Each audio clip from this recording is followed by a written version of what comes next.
It wasn't too long ago I decided that I wanted to try out these panoramic photo books from mpix.com, and I had taken my kids, my wife and I had taken our kids down and stayed with my grandmother. This was some point last year, I think it was spring last year, and I'd taken a bunch of pictures, and I decided I think it was kind of a good single event to kind of make a photo book basically of like a consistent subject. And when I had made one for my grandmother and decided to make another one for myself, so I'd have one for my kids when they get older and can remember it. She's getting older in age, so I thought it would be kind of special to have that, and thought I'd share it with you guys because I've actually done a few more books. I'll show you in a second, but the results are pretty nice, and you know, just like printing, you know, it's kind of nice to put your photos in print, and kind of makes it a little more special. What's unique about these books is, you know, they call them panoramic, premium panoramic books. And I'll give you a link to the MPix site, but they lay flat like this, so you basically can print, you know, like a 3x2 image spread across the book. I chose the 8.5 by 11 orientation book, but they have square books and kind of long books. You can even have like a really long print. These are digital photos. This is my X Pro 1. A lot of these shots were the 35 f1.4, which I don't even have anymore. I sold that lens, but this is, you know, definitely the 35 f1.4. I think I took some shots with the 18, but I'd say like 90% of the time I was using the 35 f1.4. I now have the f2 that I use on my X Pro 1, but anyway, I'm not going to go through. Here's my grandmother that I was talking about. I'm not going to go through every photo here, but you know, you can get the general idea. It's kind of neat.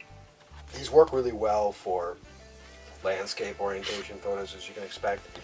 You can do, you know, orientations of images, do text and that kind of stuff. I'm not really into that. I don't like Shutterfly. That's what they do, and it's sort of annoying.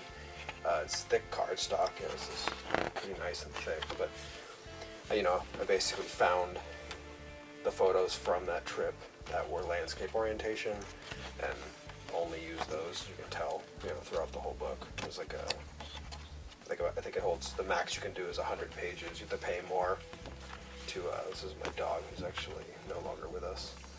He was pretty sick at that time, but anyway, you can do what you want with orientation, and you can add more pages up to about 100 photos, and then you pay a little bit more. The base price doesn't include as many, but yeah, it's pretty neat. Here's a pretty cool one. What I did actually at the end of the book is, my kids, was basically do these portrait orientation photos at the front, at the back. But you can obviously, and I've experimented a little bit more on some other books, but you can you know, just do two portrait orientations next to each other. It sort of defeats the purpose of the, you know, panoramic book, but you can do that. So anyway, what I wanted to show you guys with these newer books that I just created. So I went up to Lake Almanor a few weeks ago, and I was actually only shooting film, my Klasse S, which is a 38 f2.8 point and shoot, and then also the Klasse W, which I actually sold just the other day on eBay. It's a fun camera, and I liked it, but I don't know, I honestly feel strange. I found that I was using this a little bit more, and then more to the point it just seemed redundant, and it was worth more. And I just recently acquired the Klasse W and figured I could pass it along and basically recoup what I paid for it completely, which I did. So it's sort of like I just rented it for free to a degree, and kind of wanted to pass it on, whereas the Klasse S's, for whatever reason, don't go for as much on the used market. But anyway, so I made a couple of them, and you can actually pay, it's kind of expensive, but you can pay $8 to have this, what do they call this, dust jacket, and they're kind of, you know, whatever, fancy because they're small. You can pick the color. You can do linen like this, or you can do like a, what do they call it? It's like printed, you know, it's like a soft printed, like you'd see most books at like the bookstore. Basically, this is the copy for, you know, my house, for my family, for my kids to look at. And we've looked through it a couple times already.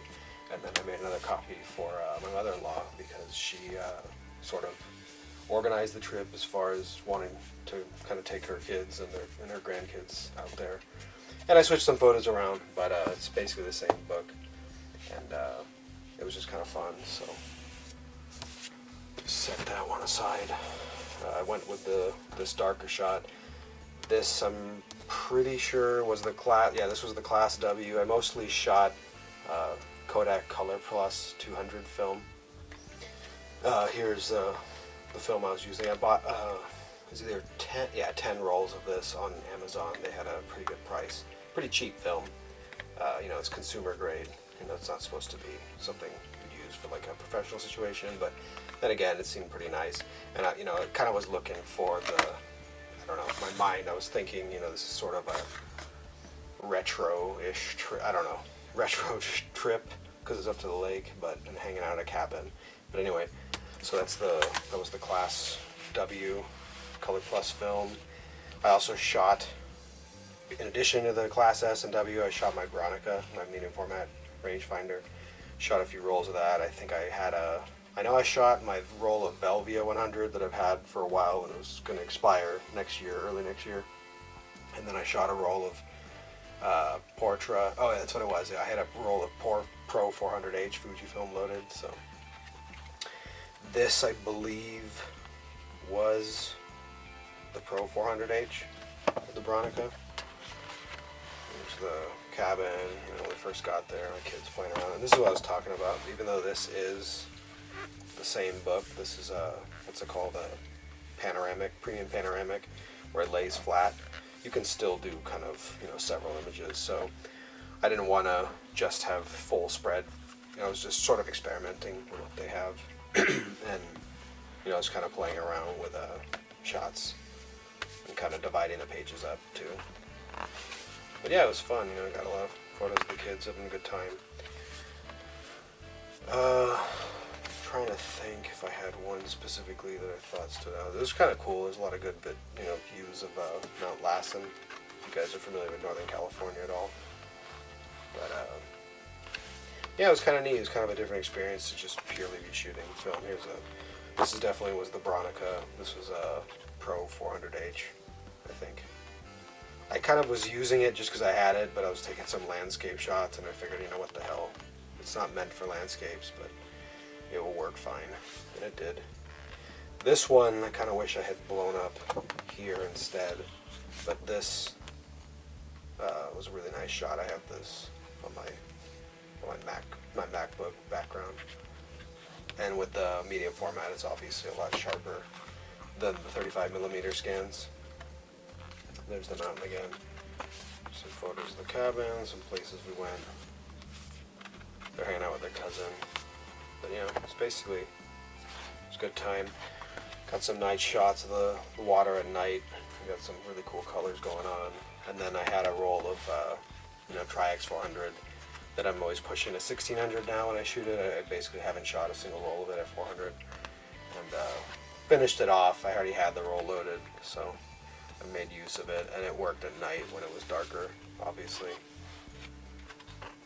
Got some pics of one of the newest, not the newest, but one of my newest nephews. I have a niece who was just born. This one came out really cool. This was with the Class S with TriX 400, push to 1600. Kind of neat. This is back to ColorPlus. This was actually still the Class S, and like I was saying, I don't know, I just found that I kept loading the Class S up again and shooting with it.